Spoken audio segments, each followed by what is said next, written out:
Oi, gente! Tudo bem com vocês? No Direto da Redação de hoje eu te conto que na tarde de 12 de junho os vereadores se reuniram com a empresa Consórcio Luz Caxias. Vem saber mais! A reunião ocorreu na sede do consórcio, junto à BR-116, em Caxias do Sul.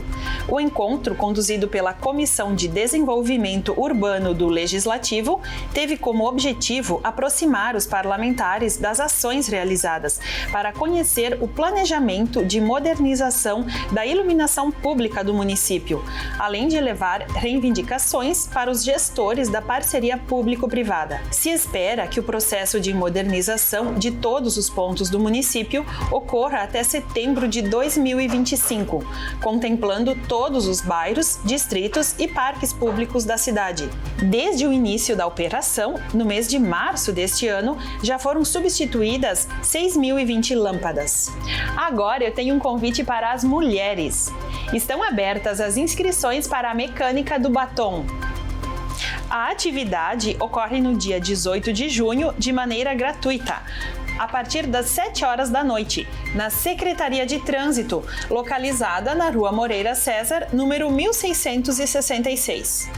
Para se candidatar às vagas, é preciso enviar um e-mail para o endereço que aparece na tela, com telefone e nome completo, além do RG ou do CPF. Na oficina, as mulheres vão participar de atividades teórico-práticas sobre manutenção preventiva dos automóveis, nas esferas mecânica e hidráulica.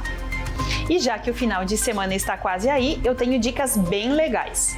A primeira é o Hip Hop Solidário, com o tema Onde a Arte Vive, e que será realizado neste sábado, a partir das 14 horas, na Escola Municipal Presidente Tancredo de Almeida Neves, no loteamento Belo Horizonte.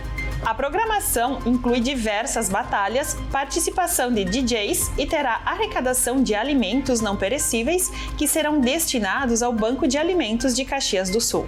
Ainda no sábado, tem musical para ajudar as vítimas das enchentes. Confira! O Música para Recomeçar é uma iniciativa da Faculdade da Serra Gaúcha, que busca unir música e solidariedade e reúne uma série de artistas que você pode conferir no QR Code que aparece na tela.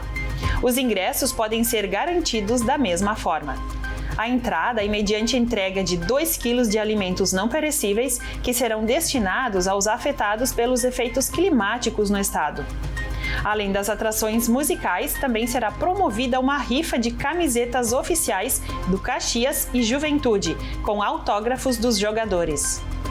Eventos bem bacanas ocorrendo e você está super convidado a participar.